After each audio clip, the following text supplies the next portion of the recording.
ലോകകപ്പ് ആവേശം കൊടുമുടി കയറുമ്പോൾ നാട്ടിൻപുറങ്ങളിലെല്ലാം ഫ്ലെക്സ് ബോർഡുകളുടെയും കട്ടൗട്ടുകളുടെയും മത്സരമാണ്. എന്നാൽ ഈ ഫ്ലെക്സ് യുദ്ധങ്ങൾക്കിടയിലും മലപ്പുറം വണ്ടൂർ കാപ്പിച്ചാലിലെ അർജന്റീന ആരാധകർ വേറിട്ട് നിൽക്കുകയാണ്. ഫ്ലെക്സ് അടിക്കാനുള്ള തുക കൊണ്ട് ഗാന്ധിഭവനിലെ അന്തേവാസികൾക്ക് ഭക്ഷണം ഒരുക്കിയാണ് ഇവർ പുതിയ മാതൃക കാട്ടിയത്.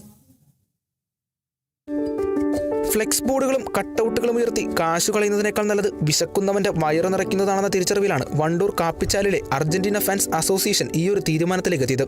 ഇതിനു പുറമെ പരിസ്ഥിതി സംരക്ഷണം കൂടി മുൻനിർത്തിയാണ് ഇവർ ഇത്തവണ ഫ്ലെക്സ് ബോർഡുകളും കട്ടൗട്ടുകളും വേണ്ടെന്ന് വെച്ചത്. ഇതോടെ ഫ്ലെക്സ് ബോർഡുകളും കട്ടൗട്ടുകളും ഒക്കെ ഒരുക്കാനായി സ്വരൂപിച്ച തുക ഗാന്ധി ഭവനിലെ അന്തേവാസികളുടെ ഒരു ദിവസത്തെ ഭക്ഷണത്തിനായി നൽകി.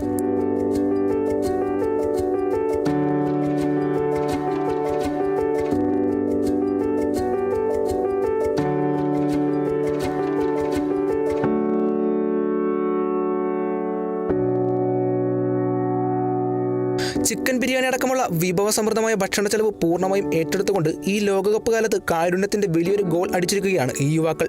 നാട്ടിൻപുറങ്ങളിൽ ലക്ഷങ്ങൾ പൊടിച്ച് ഫ്ലെക്സ് മത്സരങ്ങൾ നടക്കുമ്പോൾ കാപ്പിച്ചാലിലെ അർജന്റീന ആരാധകരുടെ ഈ തീരുമാനം വലിയ രീതിയിലാണ് പ്രശംസ പിടിച്ചുപറ്റുന്നത്. Kerala Vision News, Malappuram.